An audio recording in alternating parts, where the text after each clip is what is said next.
Emang sekarang mohon maaf, sekarang Bang Bopak hidup dengan berapa paru-paru? Paru 1. Hah? Kita kasih solusi. Bang Bopak, ya ampun, nih Ampunnya. abangku nih. Terakhir ketemu di Tawa Sutra ya? Tawa Sutra kita dulu. Makanya waktu pas Bopak diundang di sini, ini dari mana kita bilang? Kalau Ani kan ingetnya ente tuh pakai celana tuh ngepres, jangkis, ya kan?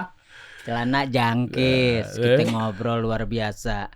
Tapi Ani jadi kagum sama ente nih. Apa kagum? Jadi ada perubahan yang luar biasa lah.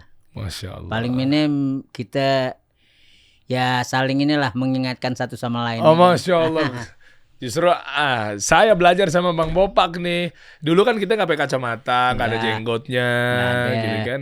Jadi tapi badan nih orang-orang lama Nggak ada yang tahu ya. nggak ada yang tahu. Orang-orang lama tuh Ani sekarang posisi badan sekurus ini nggak kaget. Tapi kalau anak-anak yang sekarang baru kenal setahun 2 tahun kaget. Kaget setiap sini. Kurus banget sih udah karena Ani gini Bang. 2 tahun sempat gemuk. 2 tahun belakangan ini awalnya kasih solusi, Ane lagi cheating-cheatingnya tuh karena lagi makan banyak lah apa segala macam sampai 100 kilo. Nah 3 bulan terakhir ini Ane diet total sekarang turun 35an kilo, hampir 70 ke bawah lah sekarang beratnya. Makanya tadi pas Bang Bopak pertama kali ketemu lagi, Der badan aman ya masih segini-segini aja dari dulu ya. Bener orang lama mah. Iya tahu lah. Segini kita dulu. Malah yang lebih kaget lagi ternyata Derry sama Bopak darahnya sama, Kalimantan juga. Kalimantan gitu. Kalimantan tuh kan kita nggak tahu ya. Teh. Kan? Samarinda nih Bang. Ente mana nih? Aneh Banjarmasin kandangan, tapi bahasa kan tetap kawa ikam. Ikam karena makan kan pian ulun gitu ya. Ngale juga lah. Ikam boleh juga kan? Itu pembahasan bahasa Banjar Tapi itu. kada tahunnya nih, tapi hebat juga kadang ngeramput juga pepandir nih. Ternyata Sidin kuitan juga lawan kekawananku nih yang aku anggap ibu, ya Ibu Maya. Iya betul. Iya kan? Iya. Kada tuh nggak ada. Enggak ya. Ikam kada makan, ikam nggak makan. Nggak makan. Ikam tuh kamu ya kan ada. Itu sama yang muda. Kalau sama yang tua ngomongnya pian ulun. Pian ulun. Nah Ini nyambung nih tadi kan tadi Bang Bopak sempat bahas mengenai Tante Maya. Ane manggil Tante Maya. Oh ya. Ane manggil kalau Tante Maya Acil. Acil tuh tante. Ya. Bahasa Banjar. Acil. Karena Bopak sempet lama maksudnya sama Acil Maya waktu suaminya masih Ari Sigit lah. Iya. Jadi Bopak punya kekaguman sendiri sama mereka berdua itu. Waktu itu Bopak bukan apa-apa. Bopak itu masih asistennya Ginanjar. Tapi kita sama Bu Maya sama Ari Sigit dimanusiakan. Begitu juga sama Eno Sigit. Wow. Itu orang-orang yang luar biasa yang Bopak kagumin. Dalam hati gini, jangan dari berpikir lu ngejilat Leo gini. Bukan. Ini poros kemanusiaan yang Bopak temukan, realitanya tuh begitu. Nah kemarin kita baru bersilaturahmi lagi sama Ari Sigit pun. Iya. Ternyata dia masih humble, masih menerima Bopak dengan baik. Sampai Bopak dipeluk pengen nangis, tapi kita laki-laki. Dan dia juga masih baik terhadap mantan istrinya Ibu Maya. Dia tahu Bu Maya orang Kalimantan, Bopak orang Kalimantan. Ya paling Bopak nanya sama Mas Ari, Ibu sehat ya, nggak gitu. Wah. Tapi Bopak masih kontek-kontekan di IG, terusnya sama Mbak Enak juga. Makanya waktu Bopak silaturahmi ke Mas Ari, kita langsung ngirim ke Mbak Eno Sigit. Bopak udah datang. Ya sayang, aku lagi berangkat kerja nggak ketemu ya. Tandanya apa? Dia masih aware sama kita, jadi nggak melihat kasta. Masya Allah. Iya kan? Nah, Ane selalu berdoa lah buat keluarga besar. Mas Ari Sigit, Bu Maya, biar kedepannya lebih berkah lagi, lebih sehat lagi lah. Ya. Gitu. Ini di awal obrolan ini udah lumayan ada ikatan emosional nih teman-teman ya. Kenapa? Karena ini nanti kita bahasnya sesuai dengan judul kita hari ini kan, yaitu terkait dengan kisah perjuangannya Bang Bopak sampai masih bisa hidup nih. Yang pertama pasti karena Allah, dan yang kedua lah ada sesuatu yang sampai akhirnya bisa bertahan sampai sekarang. Padahal waktu itu sempat melewati era-era narkoba yang luar biasa lah. Ini Anda buka dikit ya Bang ya. Ini buat ambil pelajaran. Karena kalau buat Derry buka Bopak apapun nggak apa-apa. Kalau orang lain Bopak berantem. Masya Allah. Sesaudara itu kan ya kita ya. Iya. Jadi ini buat ambil pelajarannya, nggak maksud gimana. Dan juga tadi udah izin sama Bang Bopak bahwa bukan maksud bongkar aib apa segala macam, tapi ya. kami waktu itu sempat satu program di Tawa Sutra sembari nunggu set yang gantian lagi Ari Untung lagi main, kita di depan di parkiran. Ya, lupa lah tahun 2010-an lah ya. Awal-awal kita mencari jati diri kan. Iya benar. Nah, ada satu unik, boleh Abang, maaf Bang, iya. lihat tangannya. Nah, nanti ada sesuatu yang dulunya lumayan terkena atau mungkin terpapar sama yang namanya ya barang-barang terlarang ya Bang ya. Sampai akhirnya mengenai saraf-saraf yang ada di tangannya beliau. Itu sebenarnya buat ambil pelajarannya aja, nanti kita akan bahas sampai terus gimana caranya akhirnya bisa bertahan hidup di era zaman sekarang di Jakarta. Kisahnya pedih. Nah, saya mau berangkat dari tadi udah menyinggung Om Ari Sigit. Om Ari Sigit. Jadi gini teman-teman, Bung Karno punya istri beberapa banyak lah ya bisa dibilang. Nomor 9 atau istri ke-9 ya. 9 apa 6 ya? 9 ya? 9 kalau ibu. Nenek ya? Ya nenek. Nah, istri ke-9-nya bernama Nenek Heldi. Kenapa saya bilang Nenek Heldi? Karena Nenek Heldi atau Ibu Heldi gitu ya, dari istri ke-9 Bung Karno itu sedarah dengan saya. Jadi hitungannya adiknya nenek saya lah. Adik, iya. Oke, nah otomatis Nenek Heldi punya anak namanya Tante Maya. Tante Maya sama Bapak Azhari Khoin, bapak saya, berarti sepupuan tuh. Iya dong. Iya, sepupuan. Karena kan saya dari nenek saya yang kakaknya Nenek Heldi. Nah, berarti hitungannya kalau punya anak namanya Tante Maya sama Bapak Azhari, sepupuan. Iya. Tante Maya punya anak, Tante Maya nikah sama Om Ari Sigit. Iya. Dari keluarga Cendana tuh, Pak Harto. Ya kan anak Pak Harto. Benar. Nah, jadinya Tante Maya nikah sama Om Ari Sigit, saya jadi kecipratan. Dari berarti sekarang jadi keluarga Cendana. Asik. Kalau bahasanya dulu kan begitu ramenya. Alah padahal apa yang dibanggain gitu ya. Ya ibaratnya orang-orang kayak kita ini jadi korban publikasi. Iya, mau gak mau kan. Ya kayak Bopak kan waktu deket juga sama teman-teman Patkawan ngumpulnya di Masari juga kan jadi kena imbas juga. Wah enak nih. Mainnya Cendana kan gitu. Kan nah, gitu. Tante Maya Mari Sigit punya anak namanya Putri. Putri sama Putra. Iya, ya berarti Putra itu ya, Putri itu hitungannya sepupu 2 kali sama saya lah. Gitulah ya dulu ya hitungannya. Iya, sepupu. Jadi kuat. Kalau sama Dery ya kuat lah. Sehat ya Om Ari ya? Alhamdulillah sehat. Kemarin ketemu nih fotonya nih, videonya ya? Iya, ini baru nih fotonya kemarin itu. Seru banget. Di mana Bang? Di rumahnya yang lama lah. Cuman kayaknya dia nempatin rumah bapaknya deh. Yang waktu di Hang Tua nih nggak bisa datang, mohon maaf. Tante Om. Di Hang Tua Bopak datang. Ini nggak datang, Bapak datang tuh. Oh iya. Papa, iya datang tuh nikahan. Ya, mudah-mudahan aja fotonya masih ada, masih kurus Bopak. Nah, ini kalau ngomongin kurus, saatnya perubahan dalam arti bentuk badan, apa segala macamnya gitu ya, dari zaman dulu sampai zaman sekarang, ternyata masih ada orang-orang yang betul-betul low profile. Salah satunya adalah Om Ari Sigit ya. Amin. Tante Maya kita sehatin semua berkah ya. Putri sehat Put ya. Di Bali nggak sih Putri sekarang? Saya belum kontek-kontekan lagi nih. Tahu deh tuh. Mudah-mudahan masih di Bali kali ya. Iya, nah artinya kita melihat sepak terjang bahwa banyak orang-orang yang memang dulunya punya peran buat hidup kita. Benar. Nah, sekarang saatnya kita gali. Bang Bopak sebenarnya dulu gimana Bang? Orang-orang yang memang betul-betul membantu karirnya. Waktu itu juga sempat ada Bang Indanjar ya berarti ya, bareng ya. Itu sampai sekarang tuh sampai akhirnya sempat masuk ke dunia begitu. Jadi dulu gini Bopak, dari Bopak itu kan dari SMP dulu tuh udah hidup sendiri. Oke. Karena Bopak berangkat ke Jakarta dulu sempat tinggal di Kalimantan di Kandangan. Bopak tuh sempat sekolah di Kandangan tuh 2 SD lah. Tapi kan dulu orang tua meninggal, kita pasti diasuh tuh sama ada ke bibinya, ada yang ke pamannya. Nah, kebetulan Bopak ikut adik dari ibu di Jakarta di Menteng Atas. Karena kenapa? Kalau kita lihat dari secara ekonomi masih mampu lah untuk membiayai keponakan-keponakannya pada saat itu ya kan. Nah, tahun 70 tuh Bopak udah nginjek Jakarta, nginjek 70 tuh. Lama juga sebelum jadi epicentrum tuh, jadi kita ngalamin epicentrum lagi diberantakin dulu tuh. Oh, yang Kuningan? Kuningan. Kan Bopak di Muria tuh kan. Kan yang kena Muria itu kan udah satu komplek ke epicentrum ya kan.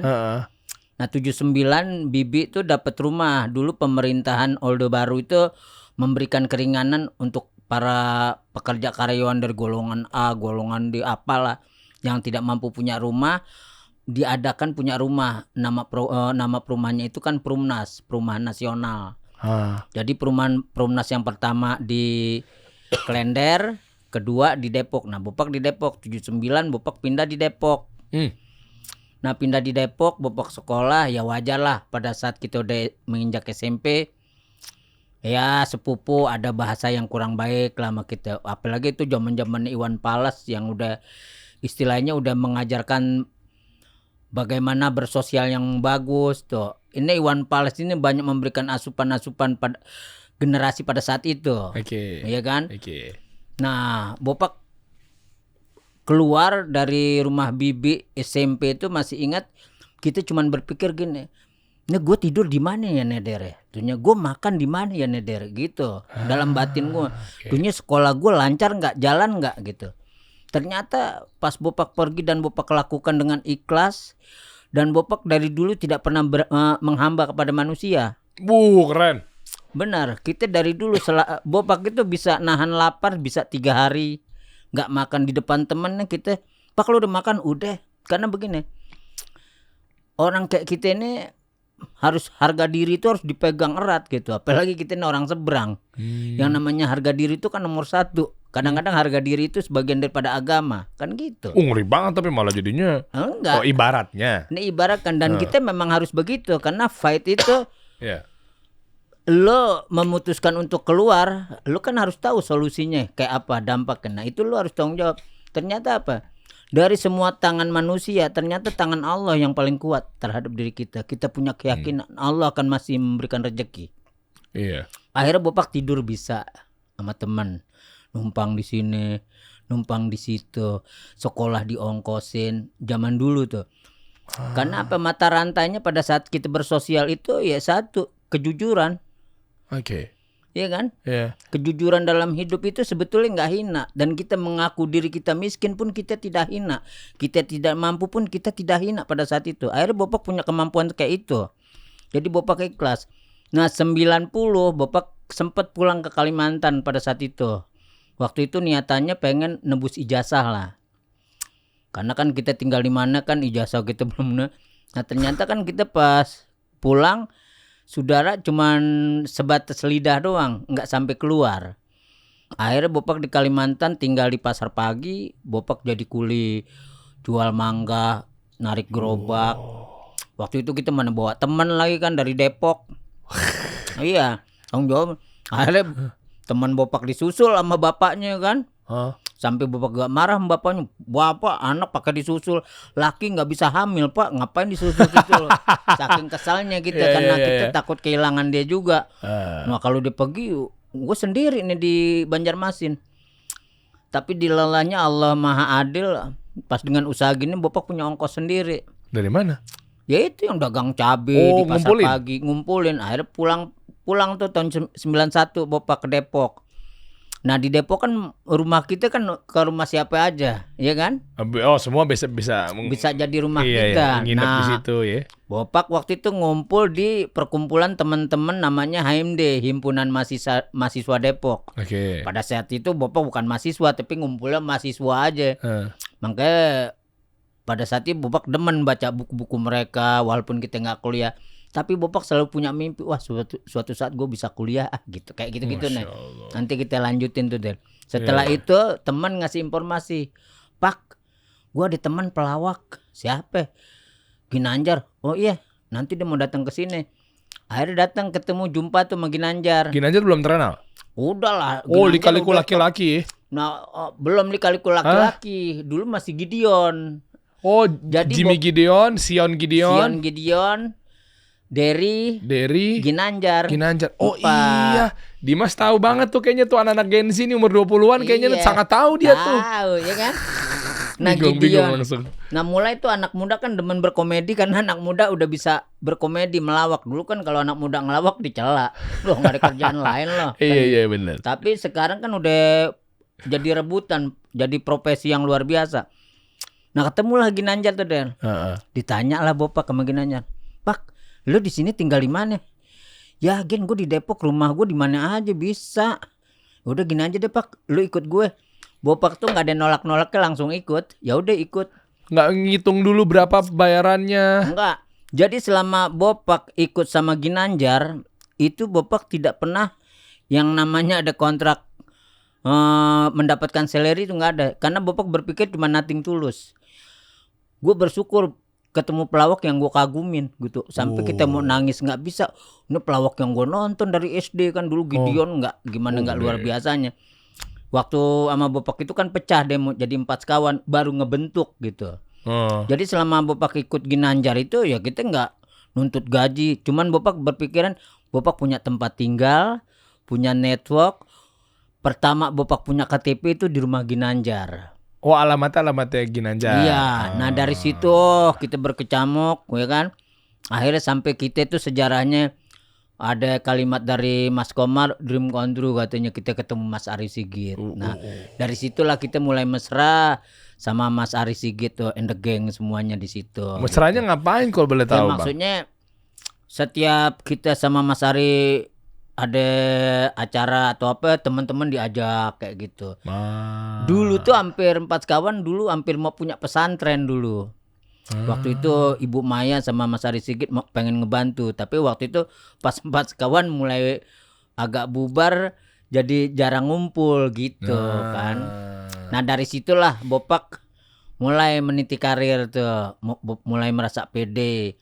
Sempat kita bikin grup sama adik-adiknya 4 sekawan, sama siapa ya?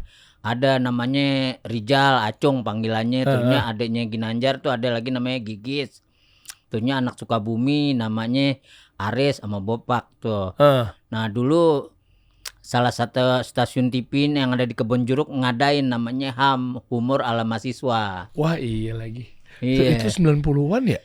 Iya 97 lebih, 98. Iya. Nah. Aneh SD tuh. Iya kan? Nah dari situ Bopak mulai tuh ikut, dapat 10 besar. Tapi dari situ karena teman-teman nggak fokus, Bopak bingung.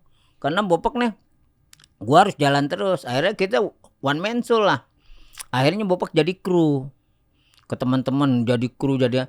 Nah akhirnya pengalaman Bopak lebih terasa lagi. Mulai Bopak main sinetron pertama tuh dulu itu di salah satu stasiun TV juga di Kebonjeruk juga. Apa namanya?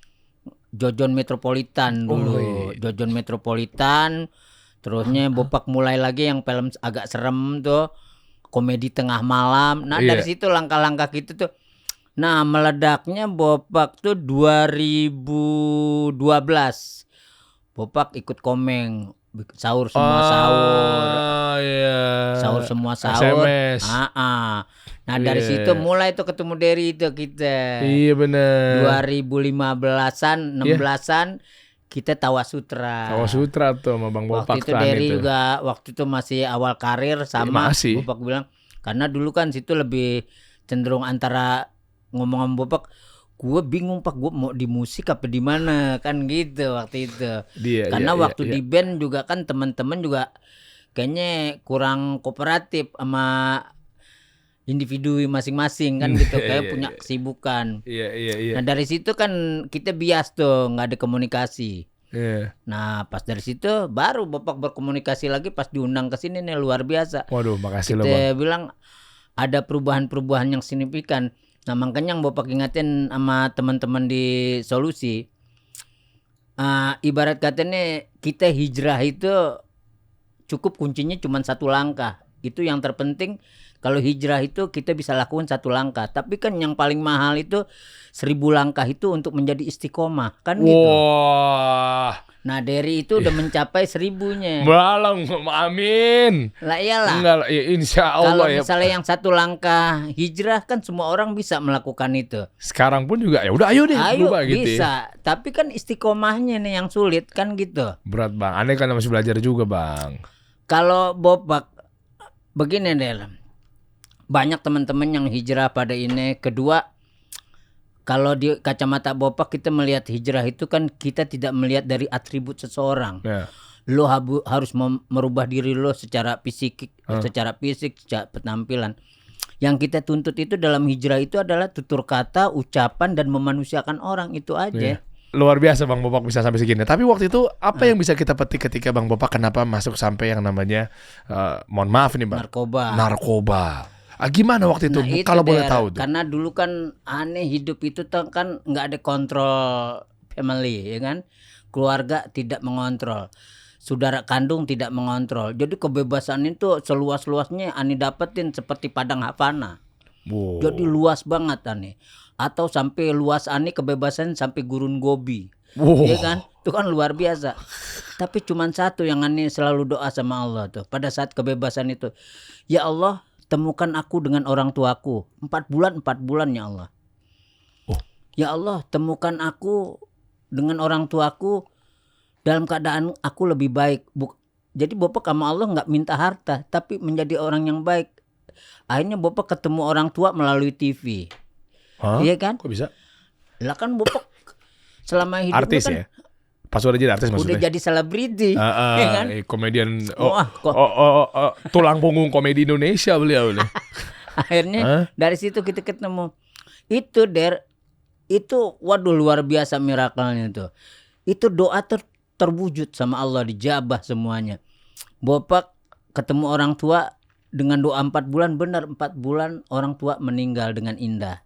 Karena dia ngeliat anaknya, ternyata orang tua di mana-mana tuh nggak akan melihat anaknya, hartanya gini, enggak, cuman ngeliat anaknya bahagia, mampu dengan dirinya, merasa dia dilepas. Dengan doa, dengan cepat Bapak punya rumah. Padahal Bapak nggak punya KTP, nggak punya apa.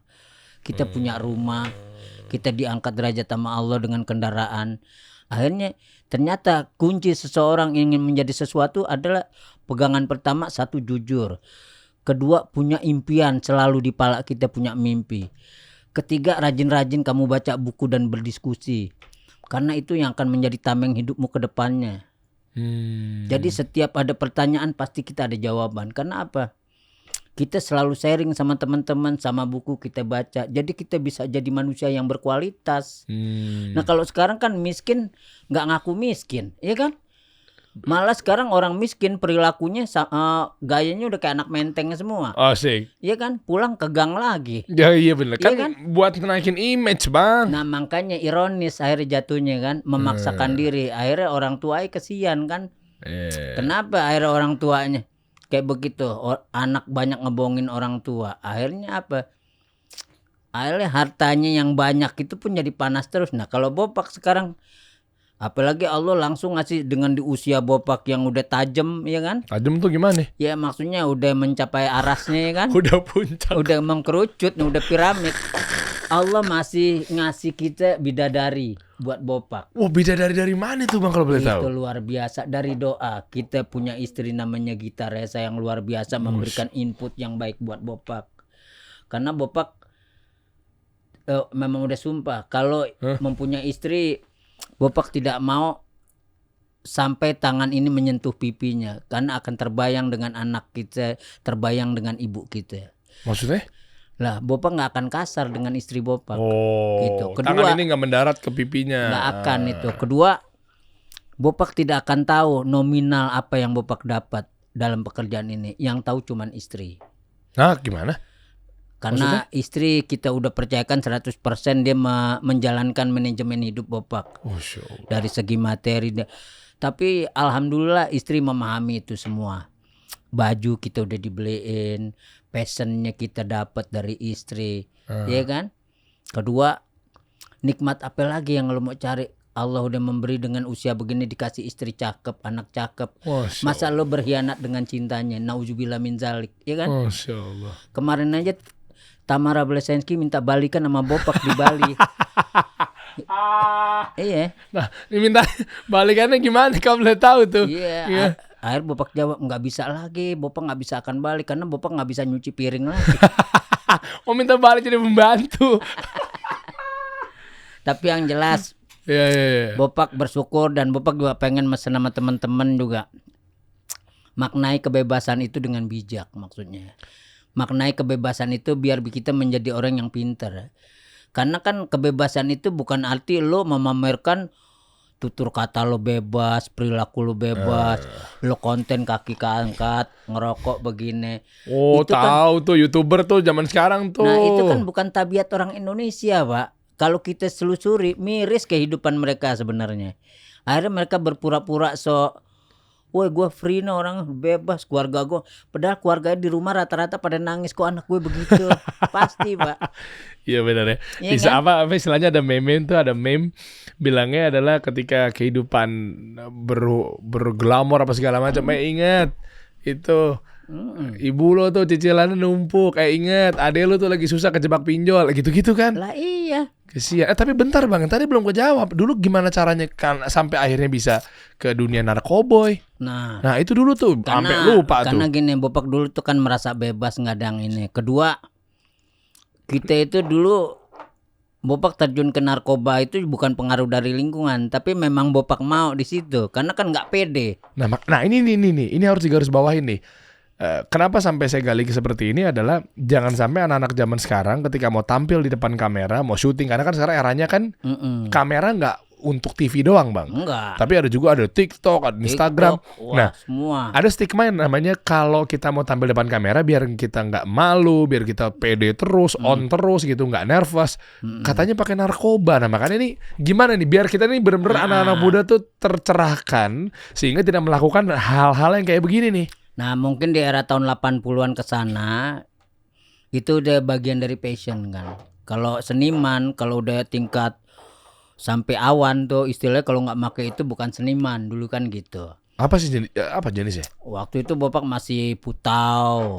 Putau kan disuntik kan? Iya sempat kita nyuntik tapi kita tuh lihat 3 bulan waktu itu. 3 bulan kita ngelakukan karena kita lihat dampaknya wah luar biasa, kurang bagus gitu.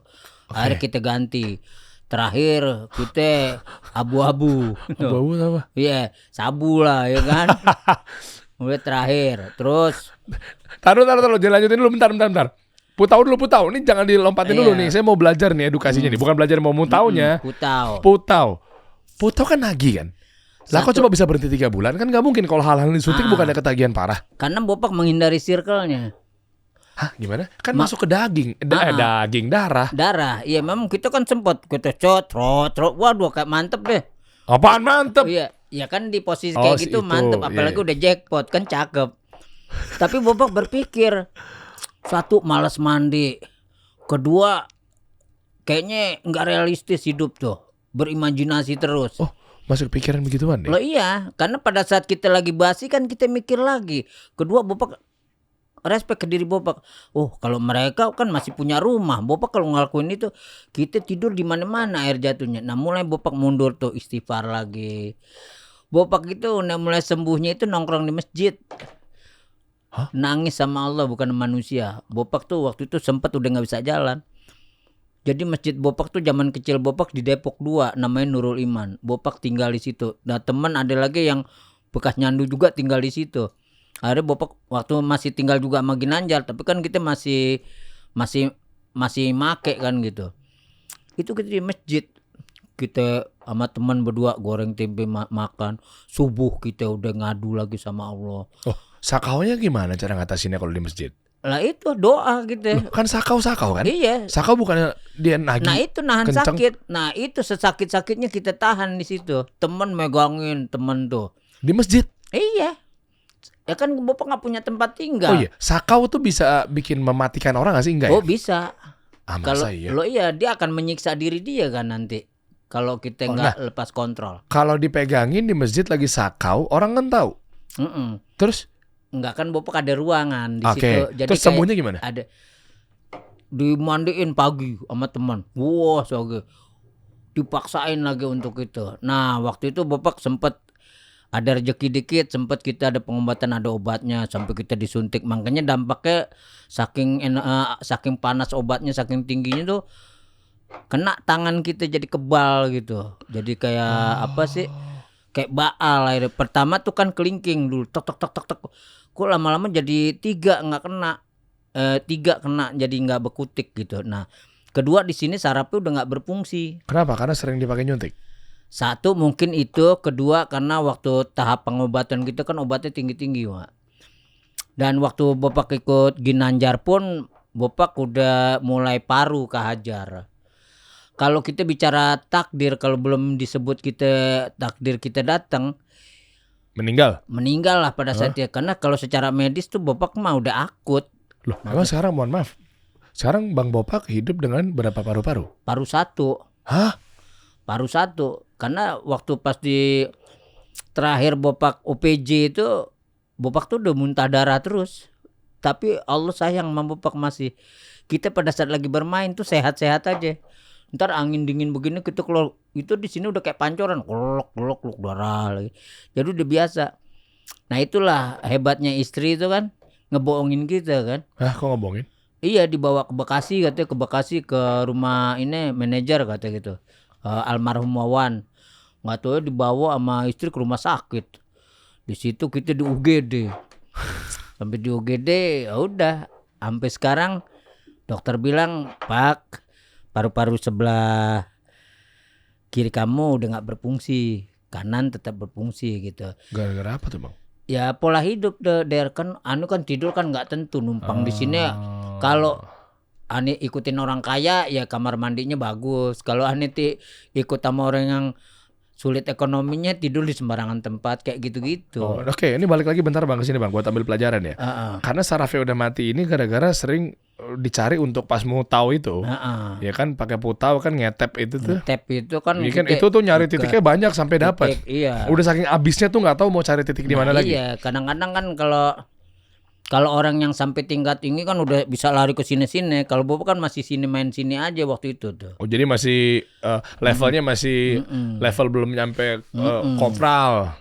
Nah itu pun sebetulnya kan kita ngerasain dari bong dulu sebelum epet. Bong ngubas? Enggak, dulu kan putau itu masih pakai sistem bong dulu.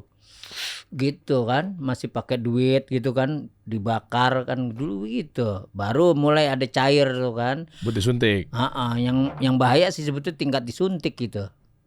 Parah juga ya. Iya, tapi alhamdulillah kita hilang itu semua. Ya kita akhirnya respect aja mandiri kita, bertanggung jawab gitu. Sampai Bopak tuh kalau setiap pengobatan karena modal nggak ada, misalnya Bopak punya teman ada di Bogor rumahnya. Bopak berangkat ke Bogor tuh dari Jakarta udah bawa obat tuh buat 6 bulan misal gitu. Nah di situ kita mandi air dingin pagi-pagi sama teman, dimandiin air pancuran kayak gitu. Oh karena lagi sakau itu mesti dihajar air ya? Biar kita apa sih nggak ini aja, nggak panas nggak apa kan. Kalau sakau itu kan panas apa ngedorong keinginan, wah kacau lah. Bang tapi maaf deh Bang, ini kalau dipegang nih sarafnya matinya gimana Bang? Boleh tunjukin kamera nggak? Ini mati, udah nggak ada rasa. Semuanya? Tapi maaf deh Bang, kok ngecil gitu ya? Iya, karena mengecil. Nah, ada rokok gak? Entar. Mau ngapain? Ya kita contohin kalau nggak berasa. Baal kebal nih, jadi disundut rokok nggak kerasa? Nggak berasa. Hah? Tapi luka kan? Ya melenting, tapi kan nggak berasa. Yang nggak berasa tuh di mananya? Ini kan memang sekitar ini udah nggak berasa nih. Dan ini kan agak ngecil dan agak kayak agak ngecil, agak apa menyusut kan? Mendelep gitu. Mendelep karena reaksi saraf kan udah nggak berfungsi nih. Gara keseringan dipakai suntik. Nah, bisa itu dulunya. Terus sekarang Baal ketika dikasih korek pun dibakar nggak ada rasanya. Nggak ada rasa. Melepuh tapi dong. Tapi melepuh, itu kan banyak bekas lepuhan itu. Karena waktu itu kan Bapak sama teman main taruh-taruhan. Jadi menang main taruh-taruhan. Luar biasa perjalanan. Akhirnya semua itu ternyata selesai. Kalau kita berserah kepada Allah. Pokoknya intinya semua apapun jawabannya udah Allah aja. Jangan takut kita. Dan ada kemauan gak sih Bang? Soalnya tadi kan dilihat. Oh iya dong, harus kemauan tuh harus kuat. Katanya kalau ini susah nih rehabilitasi dan seterusnya. Tapi ternyata ketika kita mendekatkan diri kepada Allah di masjid malah justru sembuh gitu. Iya. Sebulan tuh kita nguasain masjid itu. Siapa yang berani ngusir? Karena kita masjid itu dari tanah, kita ikutnya kan di Depok 2. Nah gitu, muajim teman. Tuhnya yang ajan teman. Jadi bekas teman-teman ngaji. Mereka tetap merangkul kita.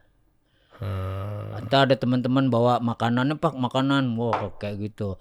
Nah, Bopak tidurnya di perpustakaan masjid. Nah disitulah kita untuk ngilangin kejenuhan, keinginan kita untuk make, kita baca.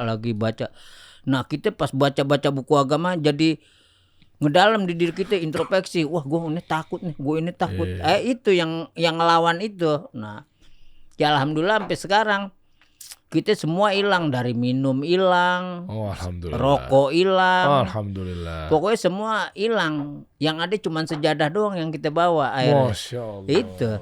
Tapi ya itu yang kita bilang tadi. Jangan sekali-kali kita bercanda tentang hidup. Jangan sekali-kali kita bercanda terhadap Allah. Karena kalau kita bercanda terhadap Allah, Allah ini pemilik dari alam semesta semua. Bohong buruknya lu tuh bisa ketahuan. Lu berpura-pura lu alim, itu akan dibuka di dunia kan gitu. Tapi kalau lu udah ikhlas padaku, insya Allah kemanapun kamu selamat kan gitu. Makanya Bapak nggak ada takut kemana-mana. Misalnya kayak Bapak kata kalau kita main TikTok, kok nggak di TV lagi? Bukan nggak di TV lagi, sekarang kita ini memilih.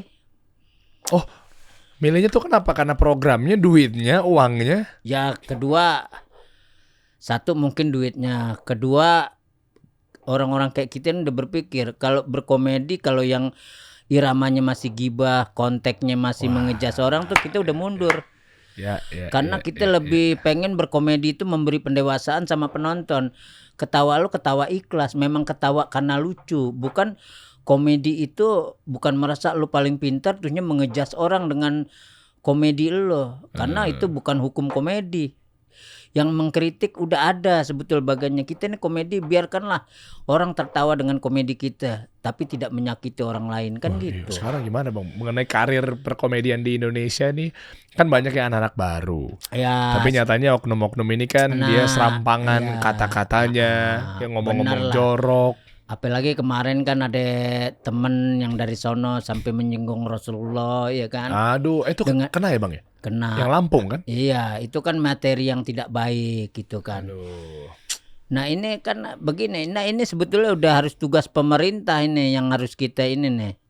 Harus tugas pemerintah dan masyarakat. Kalau Bapak malah setuju hukum adat itu berlaku lagi kayak zaman kita dulu. Iya kan? Contohnya gimana? Ya contohnya kayak gini, misalnya kita narapidana. Kalau sekarang kan kalau orang narapidana itu bagian dari pada ijazah bahwa dia adalah superpower kan gitu. Kalau sekarang, kalau dulu itu tabu. Pasti warga setempat pasti bilang jangan minum itu, bekas narapidana. Akhirnya yang pernah dipenjara pindah rumah. Nah itu kan bagian dari hukum adat kan gitu. Jadi apa sih istilahnya tuh hukuman sosial ya? Apa sih sanksi sosial ya? Sanksi sosial, sanksi sosial itu jatuhnya kan hukum adat. Hukum adat itu kan tidak tertulis. Tapi hukum adat itu lahir dibentuk dari manusia yang memang memperhatikan tentang sosial. Iya, Misalnya, tapi kan ya apa gimana misalnya? Misalnya satu sama lain, misalnya kayak kita nih kalau hukum adat, lo satu wilayah tempat, kan peraturan lo harus ikut peraturan lingkungan, itu namanya kan hukum adat. Nah kalau lo melanggar, ya lo pasti dilecehkan sama warga yang lainnya karena lo apa mengganggu kan gitu. Tapi kan begitu udah balik dari sel, keluar dari jeruji penjara, kan bukan berarti maksudnya dibully gitu, bukan? Maksudnya Ya. kita nggak menganggap dia hadir kembali kan, tapi kan karena namanya manusia bukan karena dirangkul ya. Ada HAM kan yang menjadi senjatanya kan. Jadi kalau HAM sudah menggarisbawahi dia kan juga manusia. Mengataskan nama manusia itu kan bingung. Nanti akhirnya hukuman yang jelas yang real jadi bias artinya kan gitu. Ya kan? Makanya sebetulnya kalau posisi kayak kita ini harus tegas. Ya bilang jangan didiskusiin lagi. Misal gitu. Misal kayak susu rasanya manis, nggak mungkin asam. Itu kan hukum. Iya. Ya kan? Kalau udah bilang susu manis, udah katakan manis, jangan bilang asam. Asam ada lagi tuh. Kan gitu. Oke. Ya kayak kita juga berhubungan sosial harus kayak begitu. Iya. Jangan abu-abu ya. Jangan abu-abu. Hitam, Kalau hitam, memang putih, banyak putih. dampaknya, orang banyak, ya harus selesaikan biar kayak gitu. Makanya kan kalau dulu misalnya dalam hal infrastruktur lah, dalam pembangunan desa, lu punya tanah sekian, kan ada peraturan daerah, lu harus lapor RW RT, lu ngebangun rumah tapi sisakan berapa meter ya buat jalan. Kalau sekarang kan enggak, ini tanah aing, ini tanah gue, hak gue dong. Akhirnya apa? Rumah mewah, akhirnya punya gangnya banyak. Pengen punya mobil, anak keturunannya nggak bisa, iya kan? Karena pelit, akhirnya nggak punya jalan. Motorannya nyenggol sekarang. Iya. Nah itulah sebetulnya maksudnya jangan sampai dampak kedepannya baru lo rasain dengan kesalahan yang lo tanam di masa lalu kan gitu. Maksudnya jangan diulang kembali lah itu gitu. Gitu maksudnya Der. Oh berarti ntar nyambung dong ke 2024, berarti jangan sampai kita nih lihat bahwa siapa nanti akan memimpin kita nih, jangan sampai kita salah gitu Nah maksudnya. iyalah, kan banyak kesalahan-kesalahan. Tapi kan yang namanya dunia politik itu kan punya intrik yang paling manis, ya kan? Karena kan madunya dunia itu adalah politik, ya kan? Kalau lu nggak ngomong indah, ya udah lu bukan politikus kan gitu. Tapi kan meyakinkan sesuatu kinerja nyata kan harus dengan kata-kata yang benar-benar secara profesional, retorika yang baik. Nah itu kan bentuk kinerjanya, ya kan? Itu baru sebuah opsi doang sebetulnya kan.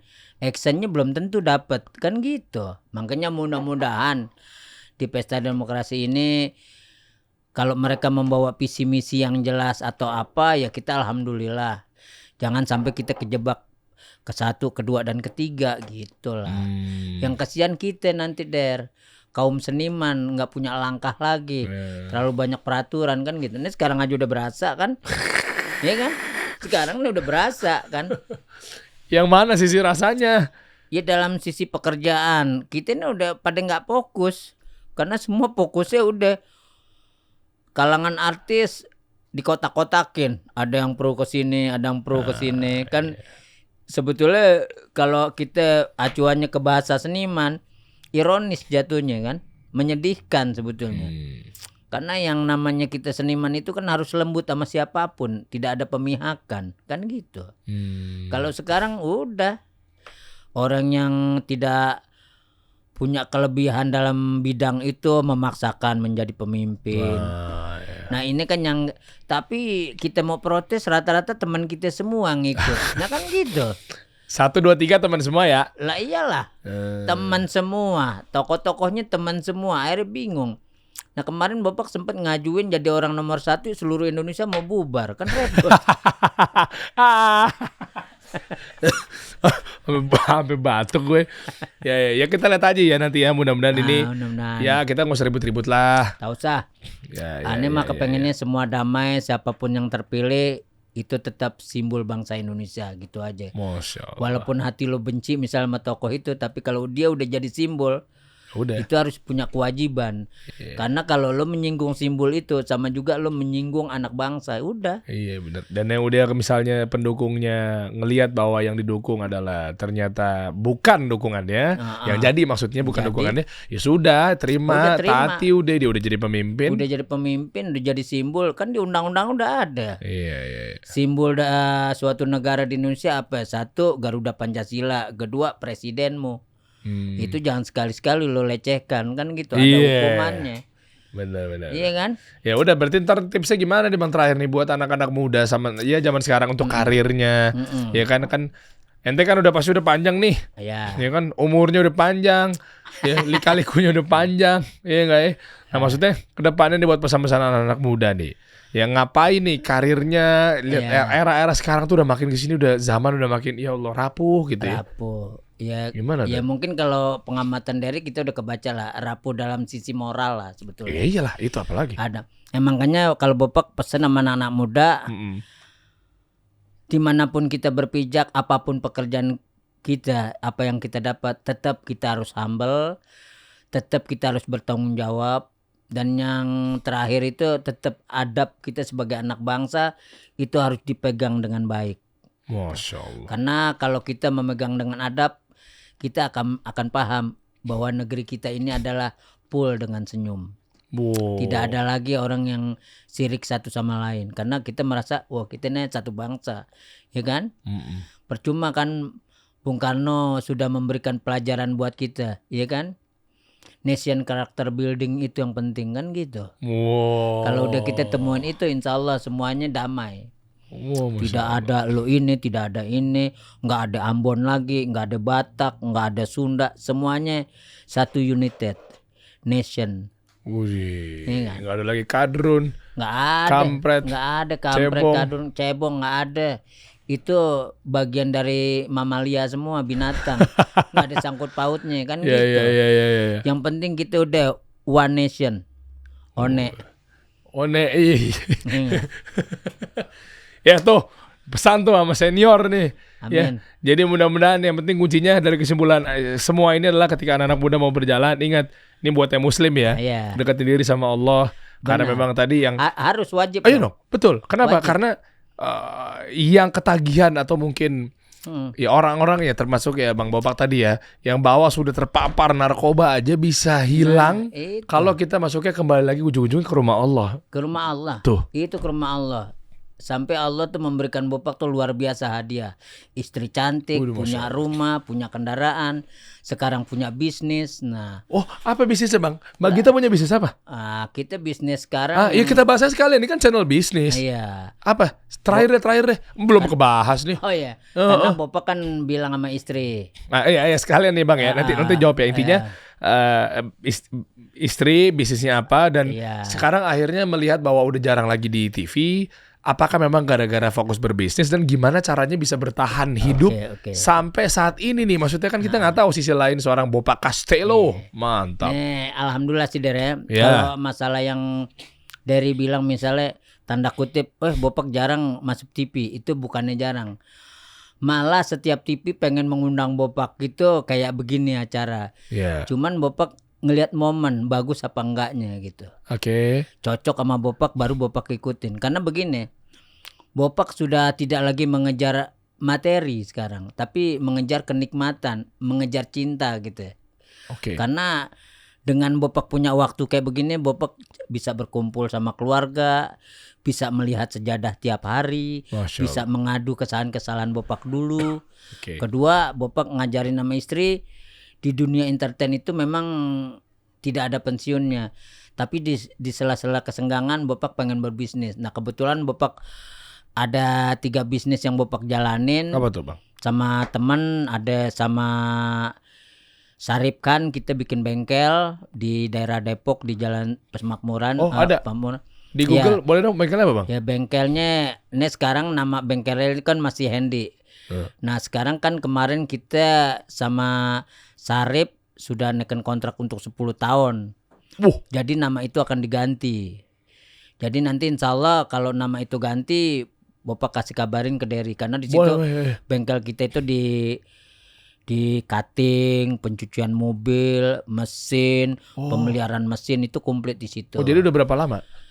Ini kita baru berdiri untuk hak kita yang sebenarnya ini 2 tahun ke depan. 2 tahun dan memang Baru 2 orang-orang tahun. yang udah pengalaman nih megang ini udah partner-partner pengalaman, SDM-nya udah luar biasa lah kita sama Sarip kan tuh udah mengkontribusikan dan separuh dari rezeki Bopak udah Bopak masukin situ. Kedua, Bopak kerjasama di bidang penjualan burung.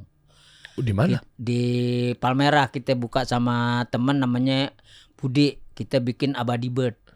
Apa burung-burung jual burung? Iya, semua burung sama makanan sama vitamin burung. Lestoya itu yang kita bikin udah mulai edar. Jadi Bopak dapat dari situ gitu. Tanpa kita, kalau teman-teman bilang kok Bopak nggak di TV, ya tapi kita udah ada masukan di yang kita Ngapain ini. di TV lagi? Sekarang juga banyak banget Bang ya. Kadang harus milih-milih bener program-program udah mulai harus kalau kita bisa kejebak nanti kayak kalau sekarang tuh. Kalau dulu kan masih enak gitu ya kan Pak. Iya. Yang ketiga kita pengen menciptakannya pasir buat kucing. Nah kita sama pabriknya lagi bekerja sama. Nah kita kasih nama namanya Pitarap. Nah kita kerja sama situ sama Pak Tony sama Pak Budi juga tuh. Nanti insya Allah mulai launching minggu-minggu ini. Masya Allah. Itu 3. Yang sama istri yang mana? Yang sama istri baru pengen showroom kecantikan deh. Showroom kecantikan, skincare. Skincare deh.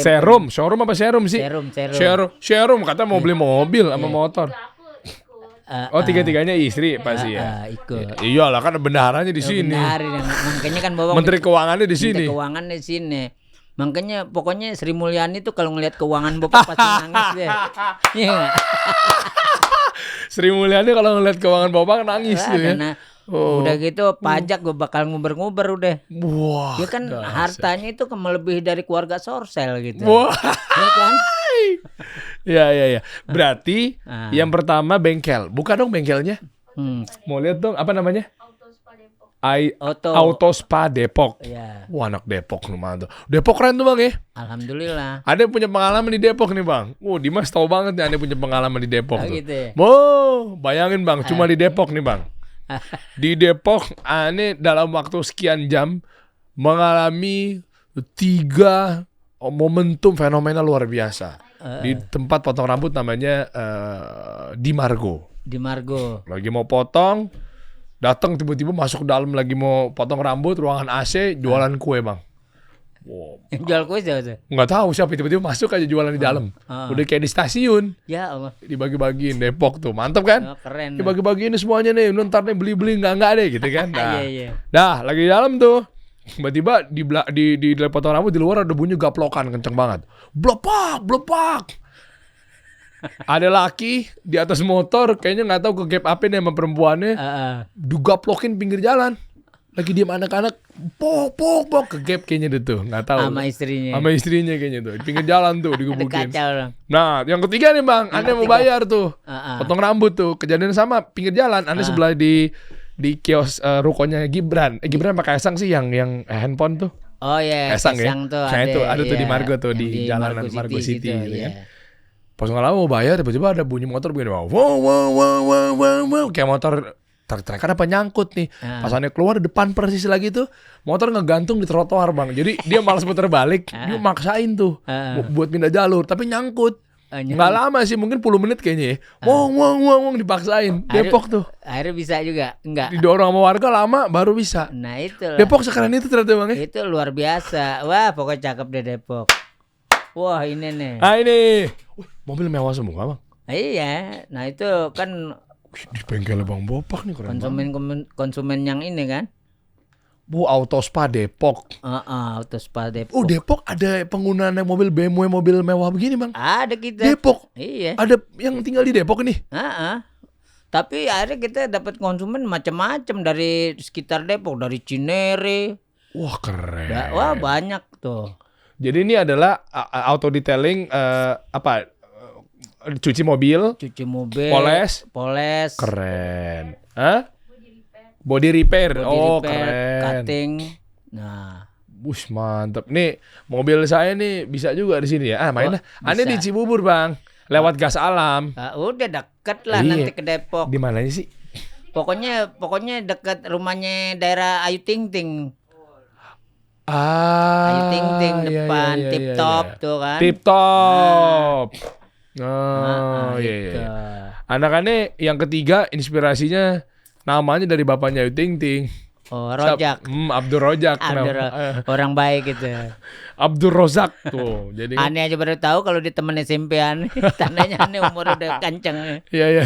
Temen SMP. Nah ini di sini ya, nanti aneh main deh. Nanti aneh tunggu ya. Iya boleh, Autospa Depok nanti kasih nomor telepon mah. Iya dong ya. Nanti telepon mama juga. Iya, nanti kontak-kontak. Lalu yang kedua tadi apa burung? Kita Abadi Bird. Coba lihat bang burungnya bang. Apa burungnya? Abadi Bird. Tokonya ya bukan lihat burungnya. Ada Abadi Bird. Abadi Bird. Nah ini apa love bird gitu ya? Enggak, dari sekarang udah nggak zaman ya? Semua jenis burung.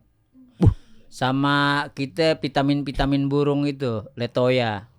Bang, sebelum ke burung sambil kita cari ya, gimana cara bikin bisa dapat bengkel gini, strategi marketingnya apa segala macam gimana bang?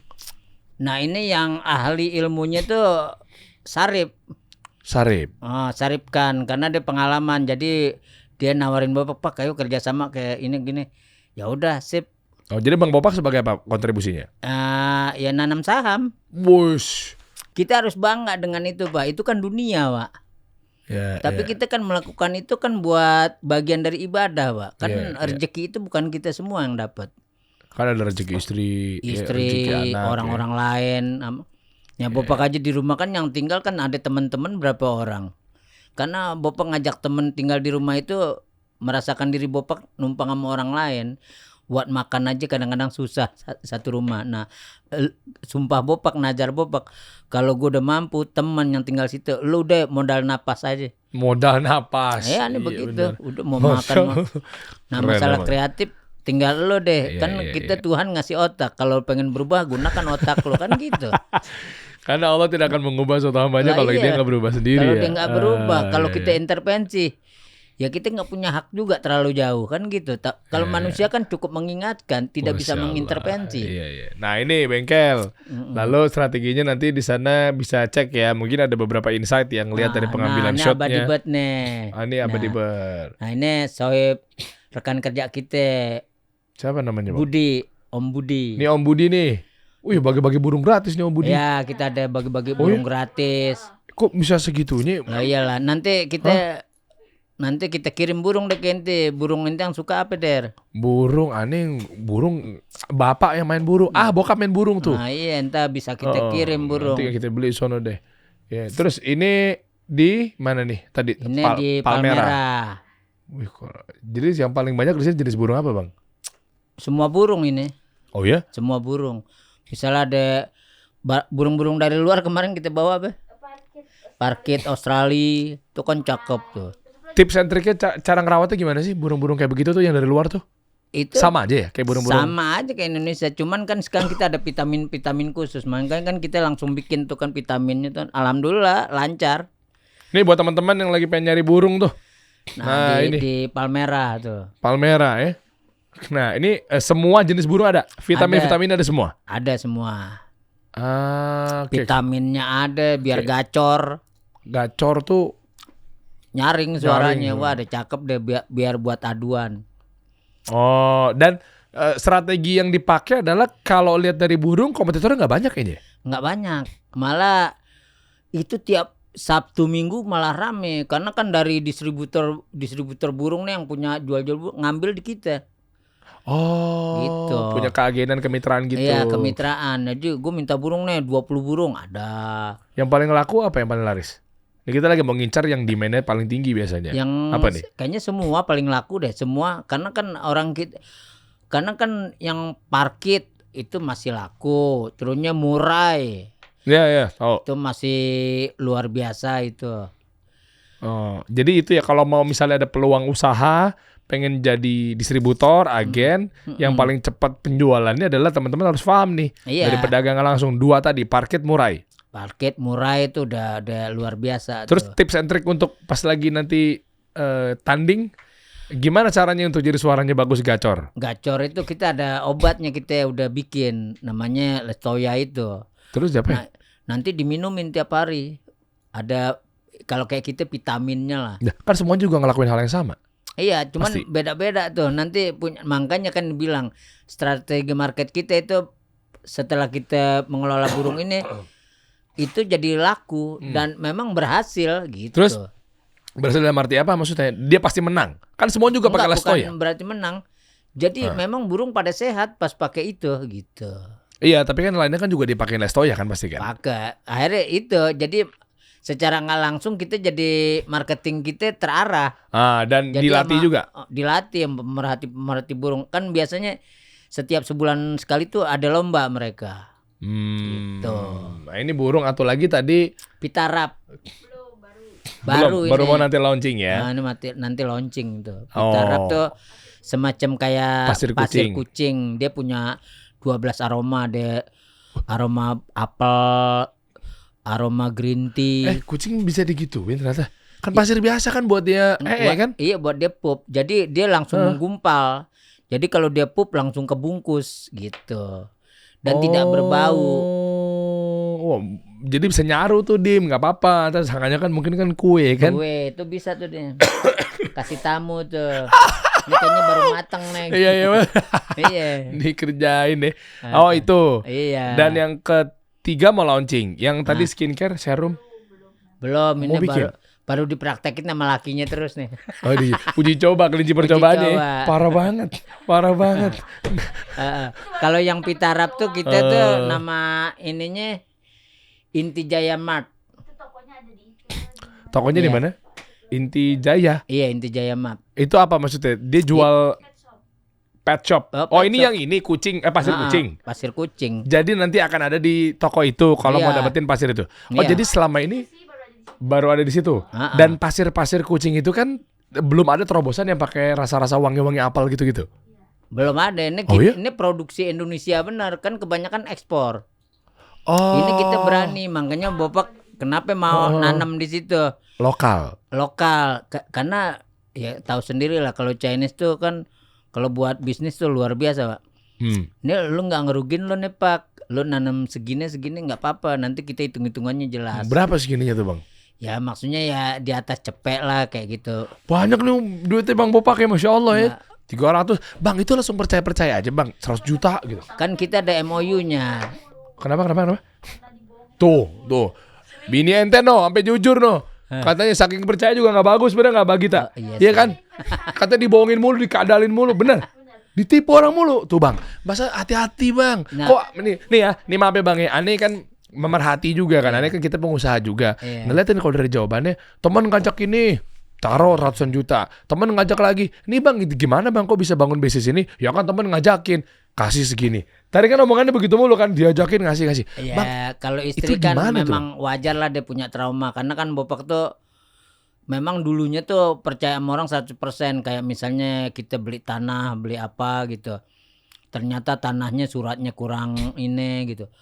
Jadi kalau Bopak sering ratusan juta hilang tuh, ya kita cuman begini doang, istighfar aja. Iya, Oh itu. ya Allah, ini mungkin kesalahan saya dulu. Akhirnya doa Bopak cuman gini doang, mudah-mudahan ini pencuci dosa Bopak, gitu aja. Iya, Karena kalau iya. kita pusingin, kita apain, itu duit nggak kembali kan. Betul bang, tapi maksud aneh kan ada ikhtiar. Bukan Iya. berarti kan akan ada ikhtiar, jangan sampai langsung tawakal yang salah. Iya, benar. Contoh misalnya nyampe rumah, udah tenang aja, serahin sama Allah, udah nggak usah kunci pintu rumah, mobil taruh luar, kunci ngegantung aja tuh di mobilnya, biarin aja tenang. Kalau nggak keambil mah aman. Kan nggak gitu, ikhtiar dulu bang, masukin ke dalam, Iya. digembok gitu. Makanya kan kita itu kan dari, kalau Allah nggak ngasih pelajaran kayak begitu kan kita nggak respect juga. Tapi setelah kita kasih pelajaran, makanya kayak bisnis yang baru kayak begini, Bapak laporan sama istri dan kita temuin sama Mas Budi, kita temuin tuhnya tokonya kita di sini, oke aman gitu. Tuhnya kita ada surat perjanjian. Nah, kalau Iya. secara hukum perdatanya, kalau dia menyelewengkan kepercayaan kita kan udah ada undang-undangnya nanti kan. Iya gitu. benar. Tapi sejauh ini aman ya mbak. Aman alhamdulillah. Apa Oh, jadi juragan tanah. Iya. Tapi kena bohong mulu katanya no. Bini ente Iya, ngomong. amin amin. Tapi Jadi kan sekarang tanah nggak main lagi, trauma. enggak lah. Eh, oh dulu belum nikah, jadi kena tipu. Begitu dihandle sama istri, Aman. jadi lebih rapi. Nah itu. Ya, pas berarti bang, udah dijaga no istri Nah, begini. iyalah harus, makanya kan kita bilang hadiah yang luar biasa Allah kasih sama kita dengan kesabaran dulu tuh, yaitu anak, istri yang Masya baik, iya kan? Ya gimana ceritanya waktu umrah sama istri gimana? Iya, indah, cakep banget kita bilang. Udah gitu kan luar biasanya tuh kan, Kenapa? kita mengumrohkannya dia itu tahu Allah ngasihnya melalui Raffi Ahmad. Gimana? Nggak ngerti nih. Maksudnya umroh dikasih sama Raffi Ahmad. Iya. Umroh gratis? Iya, coba. Dibayarin Raffi? Iya. Pi, lu kok nggak bayarin gua Pi? Itu Nggak kita, serius? iya, makanya kita luar biasa lah sama Raffi sama Nagita itu. Jadi pas kita bintang tamu dia kan, Pak, lu hadiah buat istri apaan Bang? Ya paling emas doang Pi. Oh dia nyeletuk langsung. Memang dulu niatan pengen umroh kan dia kan. Oh, jadi dua-duanya sama-sama pertama kali umroh? Kalau Bapak kan udah sering. Oh, orang kaya. Oh, iyalah kan tahu sendiri. Raja Salman kan kalau rindu nelpon Nelpon ke bapak keluarganya. Muhammad bin Salman ya, iya anaknya. Iya, makanya itu kan teman main bekel dulu. Panggilnya Mamat. Mama. Nah, akhirnya Kita bapak lanjutin udah sering terapi tuh. Tapi Lo utang aja 80 juta lo nggak bayar, mau gue Pak. Kan gue udah bayar, Pi separuh kan tinggal 10 juta lagi. Nah gitu. Kan dia orang luar biasa Pak baiknya. Akhirnya kan, ya udah gini aja deh Pak. Gue umrohin bini lo umroh bayar sendiri. Ya gue rugi dong Pi. Aneh gitu. sama. Iya. Akhirnya Bapak syuting filmnya di Kalimantan, dapat job syuting film tuh di Kalimantan. Oke. Kerjasama sama wali kota Kalimantan Selatan lah, Ibnu Sina lah ya kita sebutin ya. Udah ditelepon tuh sama Mary, asistennya Raffi Ahmad. Pak, itu nanti umroh oke ya, istri Bang Bopak sama Bopak. Lah kan istri aja, enggak suruh AA. Bopak ikut juga. Aneh mau nangis gimana? Ini sedih yang luar biasa. Tuhnya aneh sama diri aneh, ya Allah begitu baiknya sama Bopak gitu. Dua-duanya berangkat. Akhirnya tuh habis selesai syuting seminggu, itu dilalahnya dia nggak punya paspor, nggak punya visa. Itu dijabah sama Allah kun payakun, nggak sampai seminggu udah jadi ya Mae. Langsung Paspor ya? berangkat. Iya. Ke imigrasi mana? Jakarta Timur. Jakarta Oh. Timur ya. Lah sama kita imigrasinya Jakarta Timur. Iya. Iya, iya, Makanya iya. cepet cek langsung berangkat tuh kan. Berangkat cuman ada dosa di sono. Nyela orang hitam. Kita masuk lift tembok semua. Makanya nggak boleh nyela. Yang lebih malunya lagi apa? Bopak ini kan Iya namanya hukuman Iya. sesuai dengan amalannya apa segala macamnya Itu. mau di mana juga nggak boleh. Apalagi di tanah suci. lah iya. Nyela orang Ini. jangan contoh ya, nyelang orang hitam. Iya. Ini di sana tanah suci. Iya. Begitu kan hitam gede kan? Iya. Diceng-cengin tuh. Dicengin sama kita. Nah, kita pulang Apa ya di lift. Di lift. Dicenginnya gimana? Enggak ini buat ambil pelajaran aja jangan Iya. contoh ya. Cenginnya apaan? ya cenginnya. Ya lihat tuh lucu tuh. Dua-duanya coklat gelap lagi. Habis itu Allah hukumnya gimana? Naik lift. Ah. Pas kita buka lift tembok. Coba bayangin. Akhirnya kita berdua istighfar langsung. Astagfirullah. Buka lift benar. Nah kedua lagi hukuman Bopak kan. Bopak ini tidur biasa pakai sempak. Ya kan ke sempak doang. Nah kamar hotel kita kan dekat lift. Nah tiba-tiba tuh biasalah panitia ini yang ngurusin kita nih paspor kumpulin dulu buat kita buat pulang buat kita mau ke Mekah waktu itu mah ya. Kita keluar tuh tanpa dosa, keluar ke sempak doang. Ngasih. Kita pikir cuma ngasih paspor doang ngasih. Nah Bapak nggak tahu kalau pintu hotel kita tutup gitu kan kekunci sendiri. Kekunci nggak bisa masuk Nggak di bisa koridor. masuk. Nah, dari bayangin tuh, setiap lift tuh keluar cewek gede-gede kan. Nyelip kita ke anak monyet gitu. Sampai yang dia pikir gini kali ya. Apaan tuh di pojok pintu? Anu begini aja malu sejam lagi. Ini pakai mandi di kamar. Gitu udah ngetok-ngetok. Dia ngebukain. Dia di kamar mandi. Oh nggak kedengeran. Nggak kedengeran kita tok. Wah kita setiap lift kebuka. Masya Allah. Masya Allah. Oh diceng-cengin Ya balik. pasti diliatin lah malu kita tuh Iya. sepucat-pucatnya waktu itu. Nilai ganteng gitu udah nggak ada lagi tuh.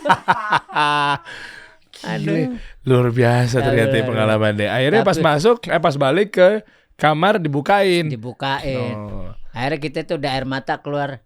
Mama ngapain sih? Malu nih ayah tuh. Setiap orang datang ngeliatin kita aja. Lagi pintu pakai dikunci. Dia ngunci sendiri. Tuh ya, berarti ingat mencela. Mencela. Atunya kebiasaan kita buruk kayak kita pakai sempak-sempak doang keluar kemana-mana kan hal biasa kalau kita di Indonesia kan kadang-kadang di sono dipakai kekunci tuh pintu. Semalu-malunya kita bikin. Iya. Nyela Tapi- orang hitam ya, menaik lift tembok. Kan nyiram apa? Habis dari kamar mandi di rumah kan sering nggak disiram Iya, oh nggak nyiram pup di kamar mandi. Pipis nggak disiram. dapet mulu. Jorok berarti bang. Itu kan tempatnya setan di situ Ya bang. kayak kita kelupaan. Hukumannya pas dijeda. Kenapa? Cah kita nih langsung mau masuk dikasih setumpuk. Ini orangnya setumpuk. Sampai tuh yang nanti kita bilang jangan dengan bahasa Inggris yang ngaco nih. Don't insert katanya. Trouble. Oh udah pada ngerti.